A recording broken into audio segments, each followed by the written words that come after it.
Оҙон оҙаҡ баласаҡ, Мостай Кәрим. Байрам ашы, ҡара ҡаршы. Бөгөн байрам, Ҡорбан байрамы. Күпме замандар мин аҡрын ғына яҡынлашып килгән ошо иртәнең сихыры аҫтында йәшәнем.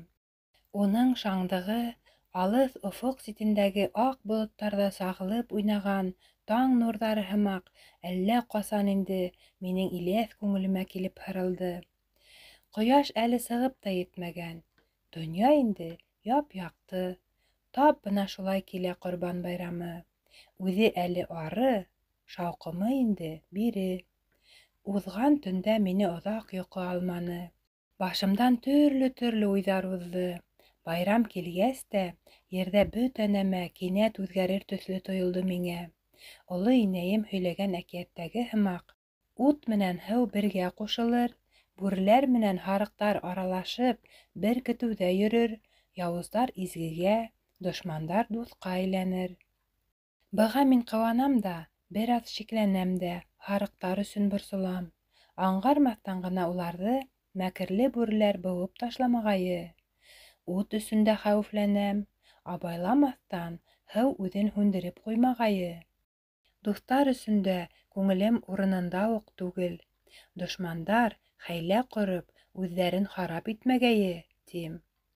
Барыбер минең шатлығымдың сиге юҡ. Уның башы ҡара бәрхәт түбәтәй менән бер пар резинка галош булды. Ҡалаға он һатырға барған еренән байрам бүләге тип уларҙы Мортаза ағайым алып ҡайтты. Әллә нисә көн инде шул түбәтәй менән галоштар минең таҡыр башымды, йәнә себейҙәре төҙәлеп бөтмәгән тәпәйҙәремде көтә. Көтһөндәр әйҙә, мин дә уларҙы күп көттөм. Шуның өҫтәүенә, оло инәйем үҙемә үлсәп аҡ буйлы ҡыҙыл киндер ыштан тегеп ҡуйҙы, 2 кеҫәле. Яйы килгәндә әйтеп үтәйем, 40 йылдар уҙғас, шундай буйлы ҡыҙыл ыштан кейгән ҡупшы егеттәрҙе мин Европаның иң мәшһүр ҡалаларында бик күп осраттым. Әһә, мин әйтәм, беҙгә лә эйәрер көнөгөҙ еттеме? Тик һеҙ әле кейгәндәрҙе беҙ күптән кейеп туҙҙырған, модаһын уҙҙырған. Әммә Европа ыштандарының йөҙө күренеше беҙҙекенә оҡшаһа ла, тауары күп ҡайтыш ине. Үҙем ҡапшап ҡараным. Бер кешегә ни тиклем мөлкәт, ни тиклем яңы кейем-һалым, тип аптырайһығыҙҙыр әле моғайын. Аптырау ғына түгел, әле шаҡ ҡатасаҡһығыҙ. Анау кәштәгә эленгән зәңгәр нәмә ул? Буран Абдулла Шәрифәһе тегеп биргән зәңгәр күлдәк, ҡыйыҡ яғалы сатин күлдәк ул. Был байрамға мине ана шулай баштан аяҡ кейендерҙеләр. Ҡыҙыҡ инде. Өҫтөңә яңы, матур кейем кейгәс, нисектер күңелең дә бөтәйеп, йәмләнеп киткәндәй була. Ана шулай тыштан эстән яңырып, ялтырап мин урамға сығасаҡмын. Байрам тигәнең бары урамда ғына була. Өйгә һыйып бөткән байрам, байрам түгел ул. Минең тағы ла ҡыуанысым, иң ҙур ҡыуанысым бар. Уныһын әлегә сер итеп һаҡлайым тигәйнем дә, сыҙап буламы ни? Әйткәс, әйтәйем инде. Мин Аҡманайҙа ат йөҙөрөп ҡайтҡас, киске еләҫтә, беҙ оло инәйем менән икәү генә, күк алашаны егеп, Сайран ауылына, уның кейәүҙәге өлкән ҡыҙына, минең Ғәйникамал апайыма ҡунаҡҡа барасаҡбыҙ. Юлда крандас күсеренә ултырып, күк алашаны үҙем әйҙәйәсәкмен. Юғиһә, өшән ул.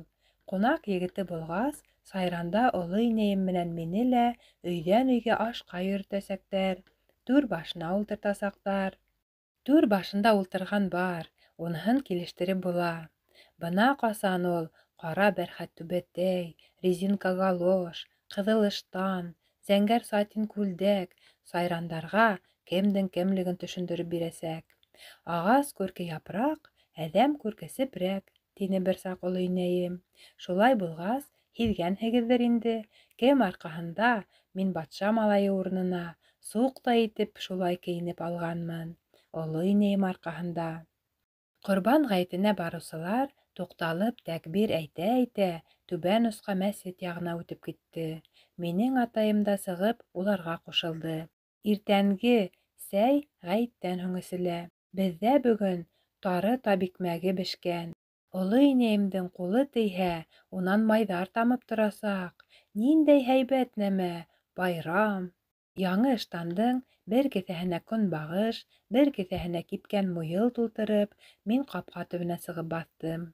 Ауыл өҫтөндә һеләгәйҙе ағыҙырлыҡ тәм аңҡый. Һәр кем хәленән килгәнсә таба ҡыҙҙыра. Йыл буйы шулай һыйыр ағы инмәгән, ҡатыҡ һөт затын беҙ шулай тибеҙ. Өйҙәрҙә лә бөгөн үҙенә күрә шыж-быж сыға. Берәүҙәр табикмәк, икенселәр ҡоймаҡ, өсөнсөләр ҡыҫтыбый, дүртенселәр май күмәсе бешерә.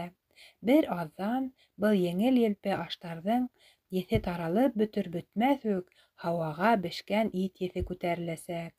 Бына шул саҡта инде һин күкрәк тултырып һулыш алыуҙың ысын тәмен татыйһың.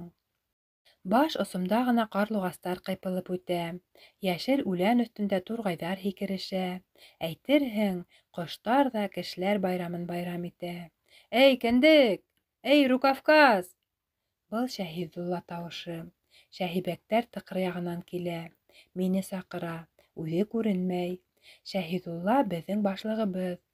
Ул исемде өндәштеме, һин шунда уҡ уның эргәһенә килеп баҫырға тейешһең. Ҡабатларға яратмай. Мин шунда уҡ башлыҡ тауышы килгән яҡҡа йүгерәм. Рукавказ! Әмерҙе был юлы Тыңҡыш Вәлетдин ҡабатланы. Рукавказ минең икенсе ҡушаматым, һуғышсан ҡушаматым. Анау бер саҡ бөтә малайҙар икегә бүленеп, һуғыш уйнар алдынан һәр беребеҙгә яңы исем, ил исеме тағылды. Арабыҙҙа иң көслөһө Шәһиҙулла үҙе Рәсәйҙе алды. Унан ҡала Тыңҡыш Вәлетдин Америка, Искәндәр Ибрайы Япония булды, бүтәндәргә Англия, Франция, Австрия, Төркиә, Германия, Кавказ эләкте. Бөтә төбәктә мин иң бәләкәйе. Миңә еткәс, илдәр бөттө лә ҡуйҙы. Донъяла бүтән ил юҡ, тине Шәһиҙулла. Башлыҡтан уҙып, яңы илдәр эҙләп, берәү ҙә баш ватманы. Мин тәүҙә ҡойолоп төштөм. Унан шым ғына илап ебәрҙем. Нисек инде ул, тимен, эсемдән генә. Бер миңә ҡалғас ҡына ил бөтөр икән. Шул тиклем дә ҡотһоҙмон микән мин?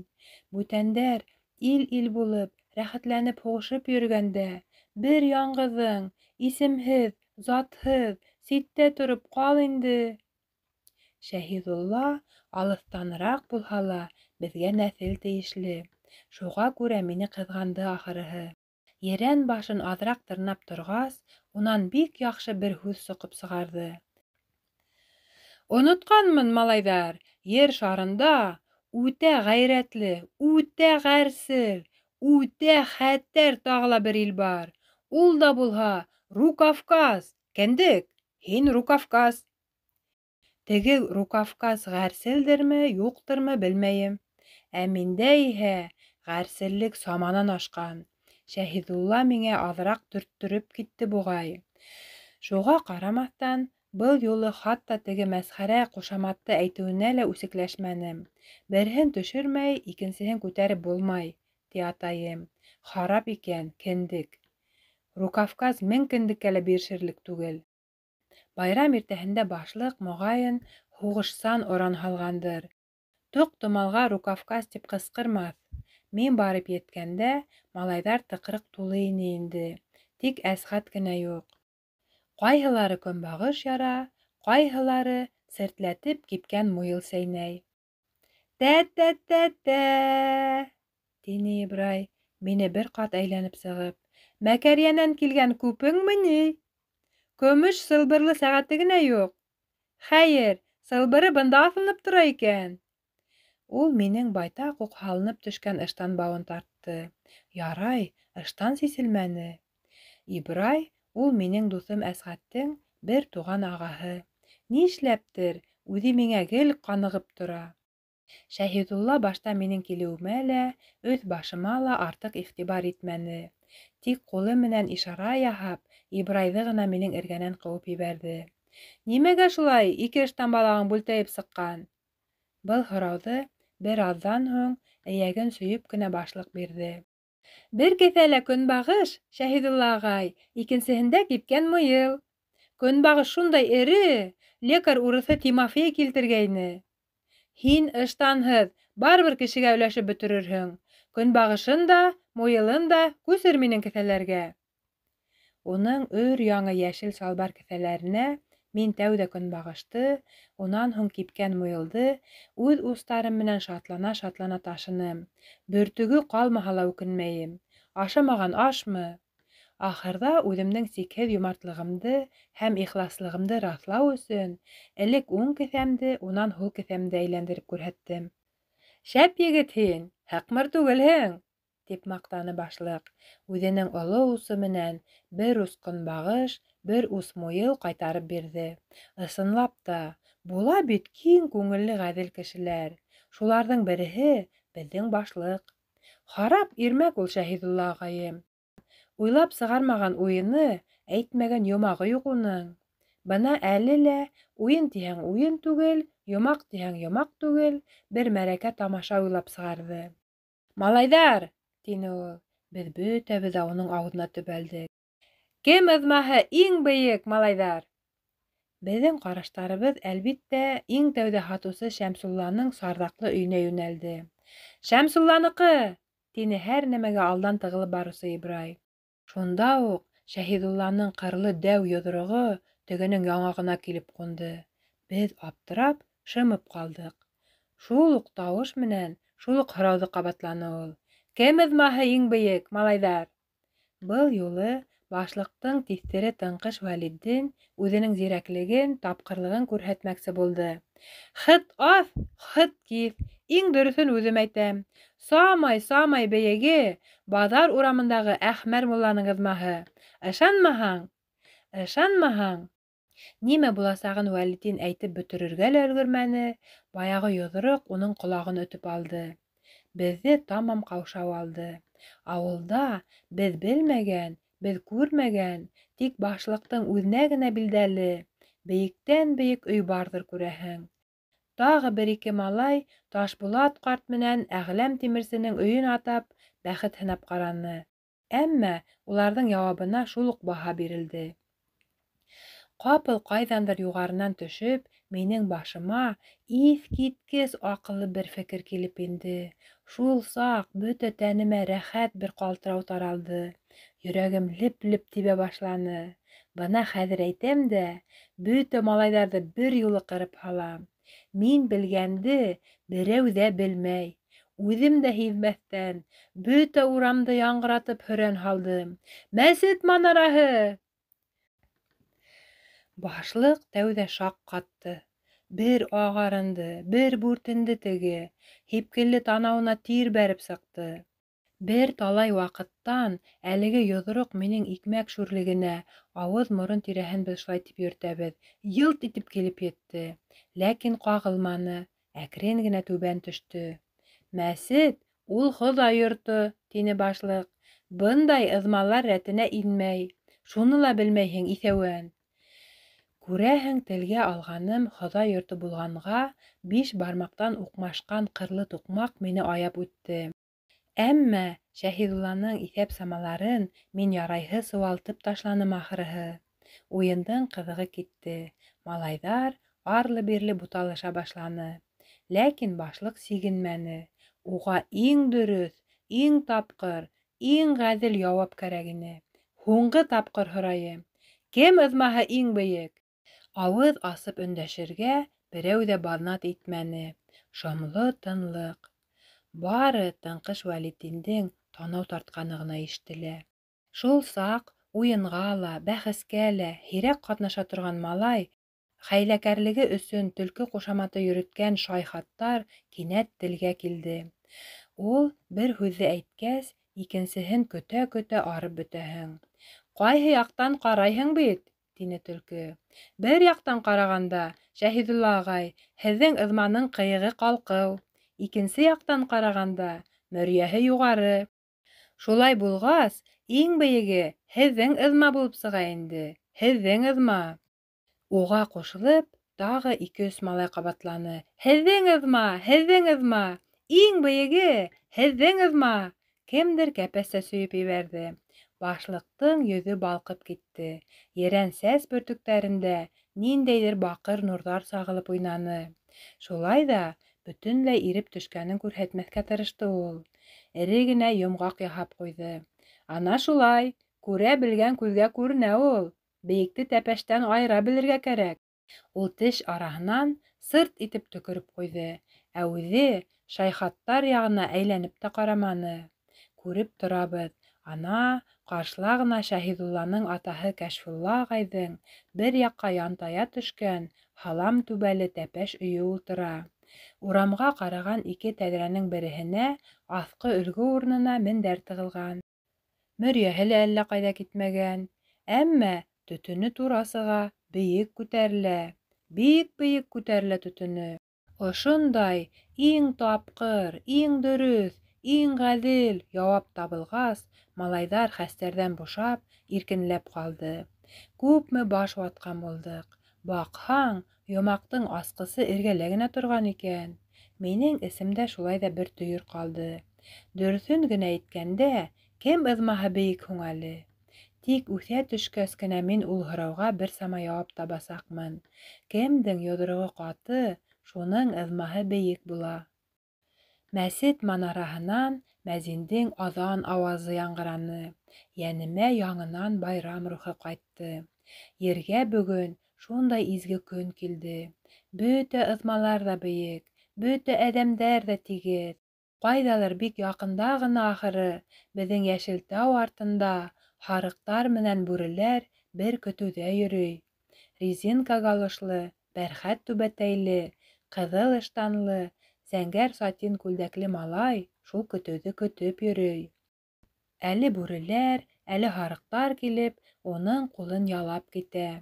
Минең ана шулай онотолоп хыялға бата торған ғәҙәтем бар. Бына әле лә кемдер минең бөйөрөмә төрттө. Мин тертләп киттем. Минең эргәлә ауыҙын йырып Ибрай тора. «Ишетәһеңме? Ана Хәмитйән нимә ти һиңә?» тип ыҫылдай Ибрай. «Ишетмәйем». «Кендек, кендек, кендек» ти ул һиңә. Мин тоҡанып китәм. Хәмитйән арҡыры башын сайҡай. «Юҡ, әйтмәнем, биллаһи әйтмәнем», ти. Ибрай инде Хәмитйәнгә килеп бышылдай. «Күрәһеңме? Ана тегенең ирене ҡыймылдай. Нимә ти ул? Арҡыры баш, арҡыры баш, арҡыры баш, ти». Мин иларҙай булып танам. «Яҡты ҡояш, икмәк өҫтө, әйтмәнем», тим. «Хәмитйән бит етем, етем кешене Ҡорбан байрамында рәнйетергә ярамай», тим. «Һе, ул бер ҙә ҡорбан тип тормай. Ана, күҙен сылт-сылт йома. Кендек, кендек, кендек», тиеү шул аның, эсенән генә ҡабатлай. Хәмитйәндең күҙе ысынлап та сылт-сылт килеп тора ине. Тик тәҫкә түгел был. Эсенән генә миңә исем атауы бик ихтимал. Ух, йыуаш, йыуаш имеш. Һалынҡы ҡолаҡлы ул арҡыры башта әллә ниндәй аҫтыртын уй барҙыр әле. Асыу төйөнө минең тамағыма тығыла, тыным ҡыҫыла. Тел осома Хәмитйәндең ҡушаматы килеп аҫылына. Ул үлән ҡыяғынан бына-бына тамырға торған тамсы һымаҡ хәҙер өҙөлөп төшәсәк. Тыя алманым, ысҡынды. «Күҙеңде бескелдәтмә, арҡыры баш», тинем. «Минең күҙҙә эшең булмаһын, кендегеңде өйрәт», тип яуапланы теге. Мин был тиклемен үк көтмәгәйнем. «Ҡара уны, арҡыры башыңды буй итермен. Кендегеңә төртөп эсеңде тишермен. Ҡурҡытма, арҡыры баш, өркөтмә, кендек. Арҡыры баш, кендек, кендек, кендек». Был ваҡыт малайҙар икебеҙҙе түңәрәк эсенә ҡалдырып, беҙҙе уратып алғайны. «Давай, давай, һеҙҙән ҡеүәт, минән көс», тип Ибрай һөсләтергә кереште. Хәҙер беҙ икебеҙ ҙә һөсләтеүгә мохтаж түгел инек инде. Йоҙроҡтар күптән төйнәлгән, тештәр ҡыҫылған. Беренсе булып мин Хәмитйәнгә осоп ҡундым. Ул бер аҙ артҡа сигенде лә, «Байрам ашы ҡара-ҡаршы», тине лә минең эсемә типте. Мин бөгөлөп төштөм. Шунда уҡ һушымды йыйып дошмандың танауына килтереп тондорҙом. Унан борхолдап ҡан бәреп сыҡты. Ҡан күргәс, мин ҡойолоп төштөм. Хәмитйән бөтөнләй илереп китте. «Ҡанға ҡан! тип минең күлдәк ягамдан эләктереп алды. Мин кинәт тартылдым. Күлдәк умырылып сыҡты. Хәҙер инде мин аҡты-ҡараны күрмәҫтәй булып шаштым. Беҙ бер-беребеҙгә йәбешеп, йә көрмәкләшеп китәбеҙ, йә ысҡынып аяуһыҙ йоҙроҡтар яуҙырырға керешәбеҙ. Мин ауыртыу ҙа һиҙмәйем, асыу ҙа татымайым. Бары тик сәм генә, һуғыш сәме генә ҡалды миндә. Малайҙар ҡаҡҡан ҡаҙыҡ төҫлө ҡымшанмай ҙа баҫып торалар. Ҡатнашыусы ла, аралаусы ла юҡ. Тик Ибрай ғына беҙҙең тирәлә һикергеләп йөрөй. «Бирешмә, бирешмә!» ти ул. Ҡайһыбыҙғалыр көс бирә. «Һеҙҙән йоҙроҡ, минән тел!» Мин уның тауышын алыҫтан, урман артынан ишеткән кеүекмен. Тап шул ваҡыт Хәмитйәндең йоҙроғо минең күҙ төбөнә килеп тейҙе. Күҙҙән уттар сәселде тигән нәмәне мин тәү тапҡыр шунда 8 йәшемдә татыным. Унан һуң донъя байтаҡ ут күрһәтте. Эйе, башта осҡондар сәселде, унан һуң күҙ алдымда ҡара түңәрәктәр тәгәрәргә кереште. Ләкин мин бирешмәнем. Шунда уҡ иҫемә килеп, Хәмитйәндең һалбыр ҡолағына йәбештем. Ул тартылманы. Киреһенсә, миңә табан тайшанды ла, йән асыуын йыйып, башы менән минең сикәмә төкөнө. Бынан ары алыш күпме һәм нисек барғандыр, асыҡ ҡына хәтерләмәйем. Әммә шунан һуң да беҙ бер-беребеҙҙе байтаҡ дөмбәҫләнек буғай. Минең хәлем тиҙерәк бөттө. Хәмитйән миңә ҡарағанда йәшкә лә олораҡ, кәүҙәгә лә мыҡтыраҡ ине.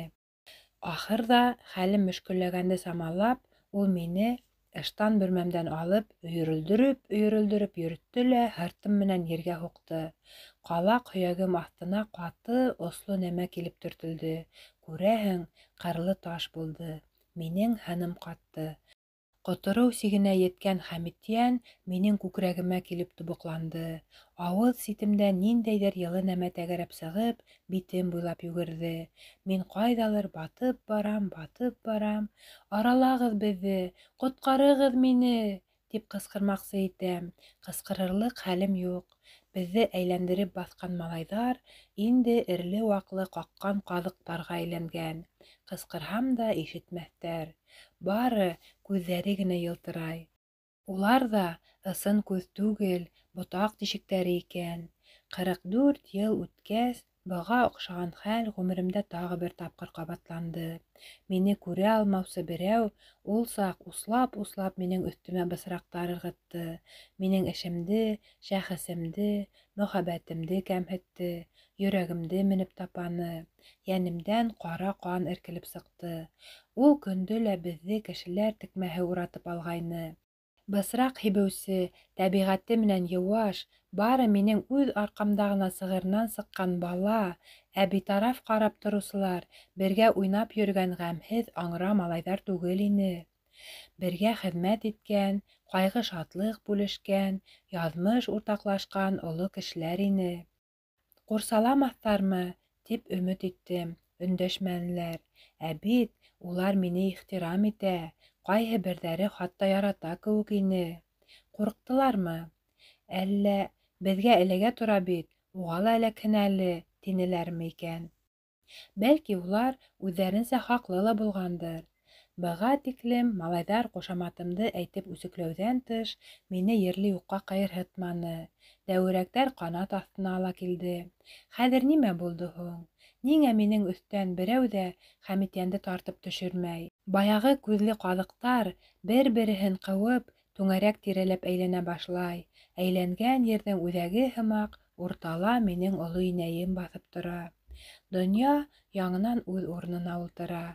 Инде мин үҙем, аҡрын ғына бәүелеп, ҡайҙалыр әллә осоп, әллә йөҙөп барам.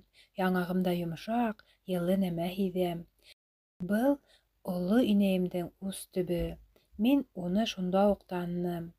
Ошо ҡулдың йылыһы һәм ҡөҙрәте бынан ары ла мине бөтә ғүмерем буйы һаҡлаясаҡ һәм яҡлаясаҡ. Минең тынғыһыҙ һәм дыуамал башым өсөн ул иң ышаныслы, иң мәрхәмәтле төйәк буласаҡ. Һуңғы һулышымды алған мәлемдә мин, моғайын, Бик аҙ нәмәләрҙе хәтергә төшөрөргә, бик аҙ заттар менән хушлашырға өлгөрөрмөн. Ләкин шуныһын асыҡ беләм: әллә ҡасан донъя ҡуйған оло инәйемдең йомшаҡ ҡулын иҫкә алырға, уның йылыһы менән хушлашырға ваҡыт табырмын.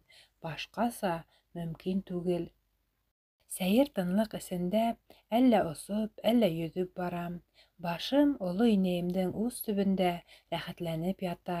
Ҡояш нурҙары, әйтерһең, керпектәремде тартып, минең күҙҙәремде аса.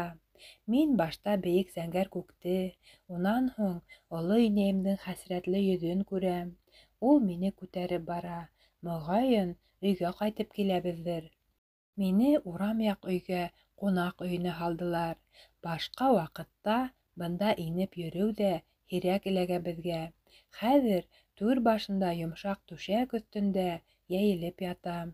Әйтерһең дә, бер түрә. Артыҡ йәйелеп тә булмай шул әле.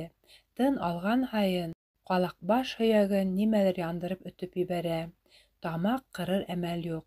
Уҡмашҡан ҡан бөрхөлдәп килеп сыға. Ул ҡанды һөртөп торорға минең эргәмә ҡыҙыл башлы оҙон таҫтамал һалдылар. Мине ҡыҙғанып сеңләүсе лә, Хәмитйәнде ҡарғап һөрәнләүсе лә булманы. Бер тапҡыр эргәмә атайым инеп сыҡты. Ул миңә текләп ҡарап торҙо ла көрһөнә биреп ҡуйҙы. «Ярай, нығыраҡ булырһың», — тине. Бөтә йыуатыуы шул булды. Ағайҙарым өндәшмәй генә күҙ һалып сыҡтылар. Бәләкәстәрҙе, ахыры, минең янға индермәйҙәр. Әле күҙгә күренгәндәре юҡ. Кесе инәйем эйелеп, минең маңлайыма ирендәрен тейҙерҙе. Шул саҡ битемә уның бер нисә бөрсөк эре-эре күҙ йәше тамды. Шул йылы дым гүйә миңә хәл кертте, рухымды иркәләне. Күңелемдә ҡапыл рәхмәт тойғолары уянды. Иң кәрәкле һүҙҙәрҙе әйтеп, уның үҙен йыуатҡым килде. «Илама, кесе инәйем, илама, мин һине лә яратамсы», — тинем. «Эйе, яратаһың, мине лә яратаһың», — тине кесе инәйем. «Мин бит ул хаҡта иламайым, мин бөтөнләй иламайым. Ҡайһы ерең ауырта, балам?» «Инде бер ерем дә ауыртмай», — тинем мин. Дөрөҫөн әйтеп, кесе инәйемде ҡайғыртып булмай бит инде. Ҡорбан байрамы бөтмәнеме әле? Юҡ, бөтмәне. Ана, күрәһеңме? Алдыңда ни тиклем байрам һыйы, хатта шәрбәт тә бар. Тамағыңа ҡабыр инең. Минең яныма батмус тултырып тәмле томло аштар ҡуйылған. Уларҙы күргәс тә күңелем болғанып китте. Тәмле нәмәләрҙе йыйып, Әсғәткә илтеп бир, кесе инәйем, зинһар, тип ялбарам. Уның ҡолағын ат тешләп өҙҙө. Улар ыумас ыуып ҡына торалар. Бына уҡшып ебәрәм тип ҡурҡып, күҙҙәремде йомам. «Ярар, балам», тип кесе инәйем батмусты алып сығып китә. Аш өйөнән сығарып, оло инәйем сәйнүк морононан миңә ниндәйҙер әсе һыу эсерә. Әрем һыуы булырға тейеш. Бына һиңә байрам һыйы.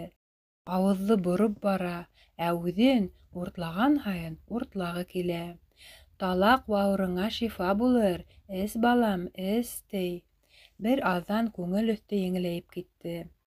Хатта миңә рәхәт тә.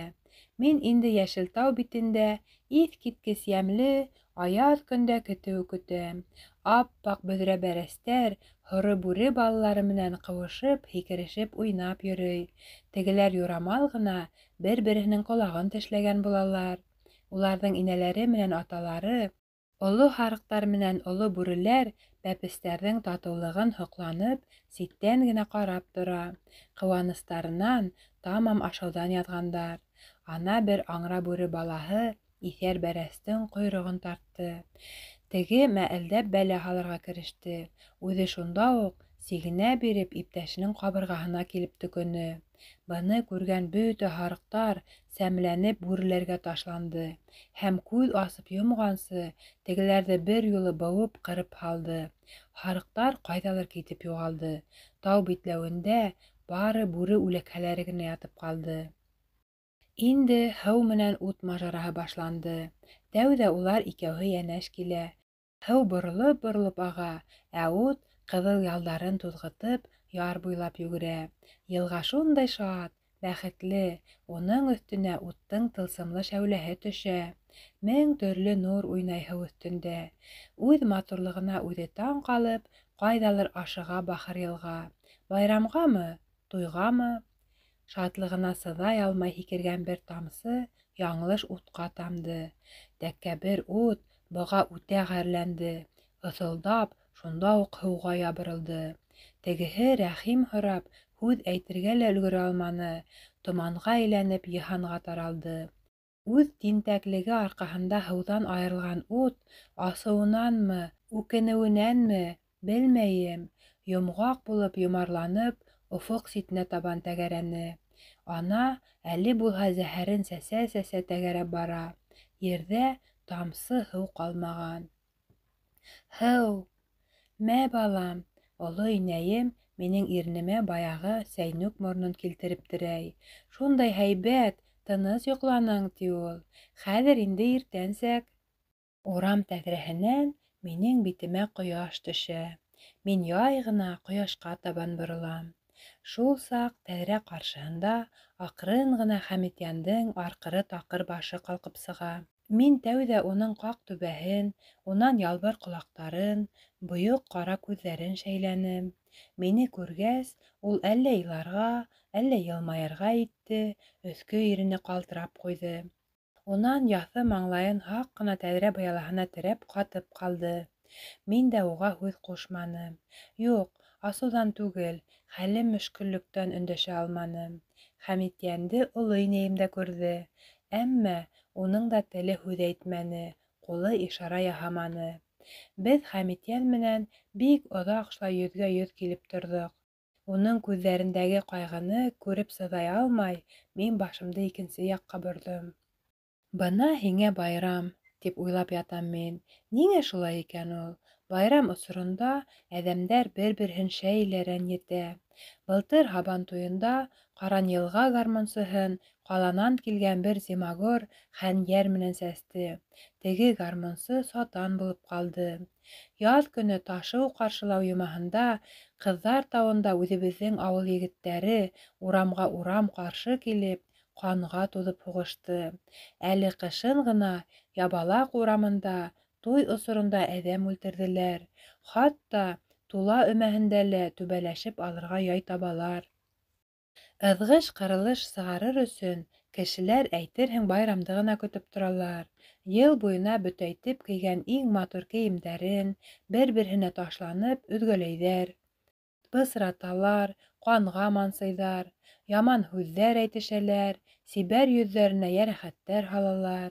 Байрам, туй осоро еттеме, беҙҙең бөтә өй эсебеҙ буйға еткән Мортаза ағайым өсөн дер ҡалтырап тора. Ул да минең кеүек, үтә ғәрсел, торғаны бер һуғыш суҡмары. Кәләш алып бирһәк, аҡылға ултырмаҫмы тип өмөт итәбеҙ. Нисек булып сығыр инде? Ифрат үҙ һүҙле ул. Әле кисә лә Ҡорбан байрамын һанға һуҡмай, 2 атты егеп, баҫыуға һабан һөрөргә китте. Атайымды ла, оло инәйемде лә тыңламаны. Имеш, улар егет-елән бергәләп һүҙ ҡуйышҡандар. Йәнәһе, уларҙың Ҡорбан байрамына ҡатнашы юҡ. Атайым да артыҡ ныҡышманы. Мин элек тыуһам, бәлки һин белеп тыуғанһыңдыр, тип ризалашыуын да белдергәндәй итте. Сәйер ул минең Мортаза ағайым. Ҡыуанып байрам итер урында ер һөрөп йөрөгән әҙәм ниндәйерәк тиҫкәре булырға тейеш, үҙегеҙ уйлап ҡарағыҙ. Мин тағы ла тәҙрә яғына әйләнәм. Был юлы инде минең күҙ алдымда Хәмитйәндең соҡор елкәһе тора. Ул урамға ҡарап, беҙҙең нигеҙ ташында ултыра ахырыһы. Үҙе ҡымшанмай ҙа. Икенсе көндө лә, өсөнсө көндө лә нәҡ шул урында мин Хәмитйәндең йә йөҙөн, йә елкәһен, йә яңағын күрҙем. Иртән дә, көндөҙ ҙә, кис тә ул үҙ урынында ҡалды. Беҙҙекеләрҙән уны берәү ҙә ҡыуманы, берәү ҙә уға асыуланманы күрәһең. Тик мин тәү башлап урамға сыҡҡас ҡына, мине күреп, артына ла әйләнеп ҡарамайынса тороп йүгерҙе. «Хәмитйән!» тип ҡысҡырҙым мин. Ул ишетмәне. Бынан һуң да донъя үҙ яйын яйлап бара бирҙе. Малайҙар менән ыҙғыштыҡ та, яраштыҡ та. Бөтәһе лә оло инәйем әйтмешләй, эт тәнендәге йәрәхәт кеүек йөйһөҙ төҙәлә килде. Тик бер Хәмитйән генә бүтәнсә миңә бер ваҡытта ла ҡул күтәрмәне. Әммә кендекте миңә барыбер йәбештерҙеләр. Ҡуптармаҫлыҡ итеп йәбештерҙеләр. Тап 15 йыл үткәс, мин йәйге иртәлә яу ҡырында яңғыҙ имән төбөнә килеп ауасаҡмын. Күкрәгемде шунда тишеп ингән тимер ярсығы һуңыраҡ минең үпкәмде өңөп, үҙенә оя яһаясаҡ. Йәнә 4 йылдан һуң оянан ҡан һарҡый башлаясаҡ. Бына мин Мәскәү янында үпкә ауырыуҙарын дауалай торған больницала ятам. Түбәләрҙән апрель тамсылары тама. Яҙ беҙҙең өсөн иң хәтәр саҡ. Ни эшләптер, нәҡ ошо мәлдә ер уянып, өр-яңынан йәшәй башлаған бер миҙгелдә минең кеүектәрҙең донъя менән алыш-бирештәре йышыраҡ өҙөлә. Был яҙ үтеп китһә, ихтимал тибеҙ, үләнгә лә аяҡ терәрбеҙ. О, ул ихтимал. Беҙгә оло өмөт, оло иман хәҙер.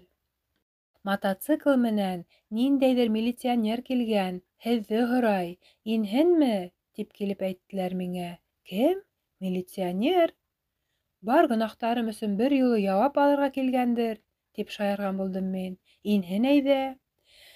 Закон кешеһен ятҡан көйө ҡаршылау килешмәҫ. Тороп ултырҙым, көтәм. Мөмкинме? Тине инеүсе. Уның эйелгән башы ишек ҡашағыһына саҡ-саҡ ҡына теймәй ҡалды. Ингәс тә ул, әйтерһең, үҙенең ғәләмәт ҙур кәүҙәһен ҡайҙа ҡуйып бөтөрөргә белмәй аптырап торҙо. Фуражкаһын һалды. Уның яҫы, киң маңлайы буйлап, уң ҡашынан өҫтәрәк һырлы-һырлы тәрән йөй һуҙылған. Мин тәүҙә ана шул йөйҙө күрҙем. Йәнә шуны шәйләнем. Миңә үтә таныш моңһоу күҙҙәр ҡарай, тилмереп, ялбарып ҡарай. Хәмитйән! Тинем мин. Ул ишетмәне. Бәлки, минең тауышым сыҡмағандыр. Бына ундай бәһлеүән, кинәт кенә бөршәйеп, беп-бәләкәс булып ҡалды ла минең түшәгем янына килеп тубыҡланды. Хас теге саҡ тәҙрә быялаһына ҡапланған һымаҡ, маңлайын минең койка тимеренә терәне. Кендек! Тине ул. Һине күрер көн дә бар икән. Ул быуылып иларға кереште. Йә, арҡырбаш, ҡуй! Һинең һынлы баһадирға илау килешмәй, тип мин уның сәсен һыйпаным. Күҙ йәштәрем боғаҙымдан эркелгәс, нимә ҡылайым, кендек? Етер, Хәмитйән. Тор, ултыр. Тыйма мине, илаһын илап бөтөрәйем, тине ул, тыныслана төшөп. Бер аҙҙан бөтөнләй шымып ҡалды. Ҡулъяулығын алып, йөҙөн һөрттө. Шунан һуң ғына башын күтәрҙе. Ләкин күпме инәлһәм дә урынынан ҡуҙғалманы. Байтаҡ ара күҙгә күҙ ҡарашып торғас, һаумы, тип мин ҡулымды һуҙҙым. Күрештек. Уң ҡулында уның 2 бармағы юҡ ине. Һине күрер көн дә бар икән, тип ҡабатланы ул. Таба алмамдыр тип өмөт тә өҙә башлағайным. Таптым шулай ҙа. Хәмитйән түкмәй-сәсмәй үҙенең мажараларын һөйләп бирҙе. Һинең үпкә сире менән ауырып китеүең хаҡында ауылдан яҙҙылар. Мәскәүҙә ята тинеләр. Мин бынан 60-70 километр ерҙә генә хеҙмәт итәм. Бер ай буйы инде хеҙмәттән буш арала мотоциклға атланам да көн һайын Мәскәүгә елдерәм. Башта үпкә сирлеләр ятҡан бөтә больницаларҙы ҡыҙырып сыҡтым. Юҡһың, йәнә бер әйләндем. Шунан һуң бындай больницаларға берәм-берәм тейеп уҙҙым. Юҡһың. Барлыҡ санаторийҙарҙы әйләнеп ҡайттым. Юҡһың. Яҡын тирәләге район, хатта ауыл больницаларына ла һуғылдым. Юҡһың. Һинең өсөн хафалана, нығытып хафалана башланым. Һуңға табан больница тип яҙылған йорт күрһәм, тертләп китә торған булдым. Ул һүҙгә ҡарата бер төрлө нәфрәт тыуҙы. Ахмаҡ мин, адресыңды һорап ауылға телеграмма бирергә баш етмәгән. Әле бында килгәс төшөндөм шуны. Ә һине табыуым бирәһе килгән ҡолона сығарып ҡуйыр юлына, тигән мәҡәл буйынса булды.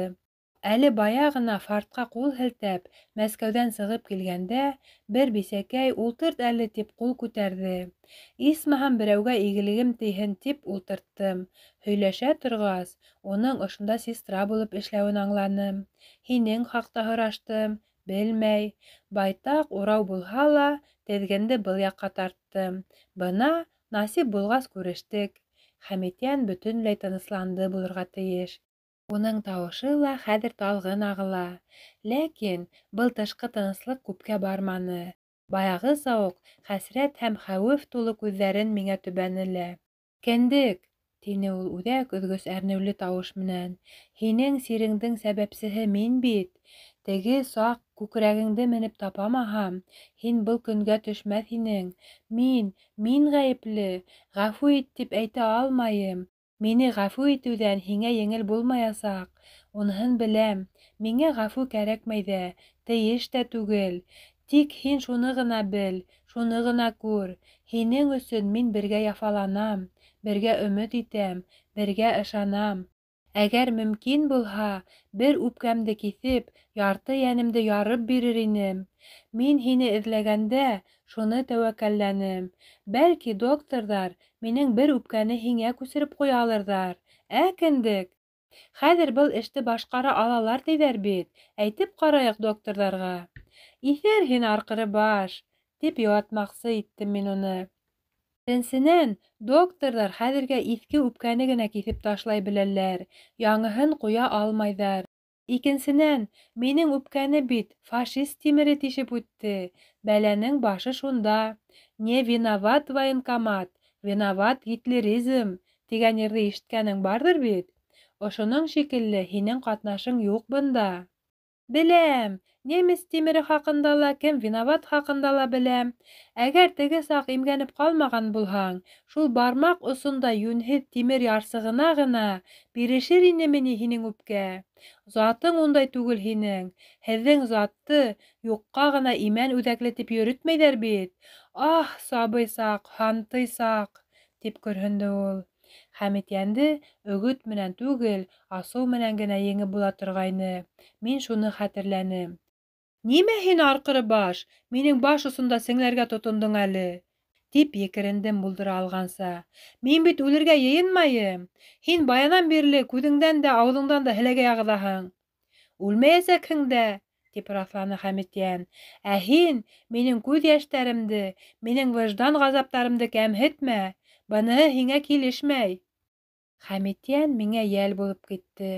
Ул яңынан ҡаҡҡыланып, һуҡҡыланып үҫкән етем малайға әйләнгәндәй тойолдо. Ҡаты бәрелеүемә үкенеп ҡуйҙым. «Һин үлмәйәсәкһең», тип тыныс ҡына ҡабатланы ул.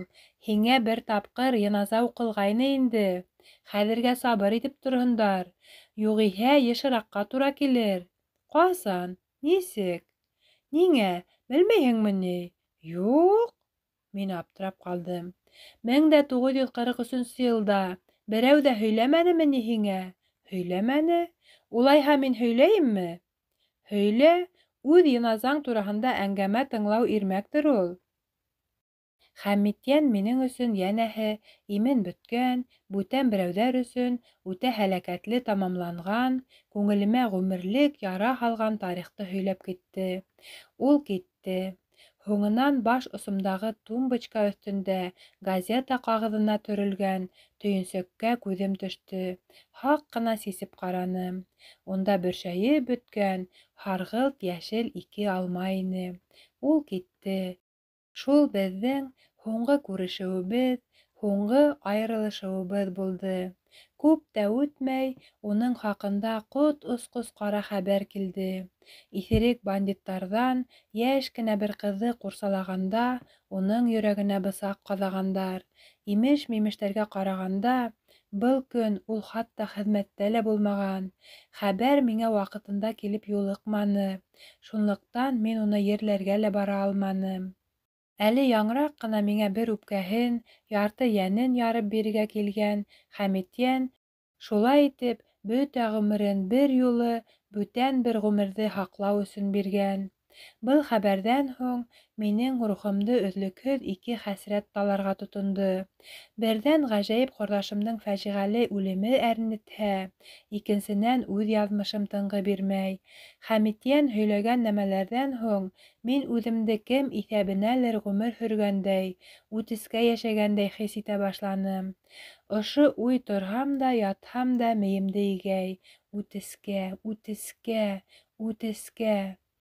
Ул иһә был тарихты мине йыуатыу, өмөтөмә ҡеүәт өҫтәү ниәте менән миңә оҙон ғүмер юрап һөйләне. Баҡһаң, бөтөнләй башҡаса килеп сыҡты. Бер башыма урын таба алмайым. Врачтарҙы ла хәүефкә төшөрҙөм. Бына ул фажиғә. Мәрхүм нисек әңгәмә иткән булһа, уны һүҙмә-һүҙ ҡабатлап сығам. Эсемдә һаҡларға башҡаса сыҙамлығым етмәй. Дауамы бар.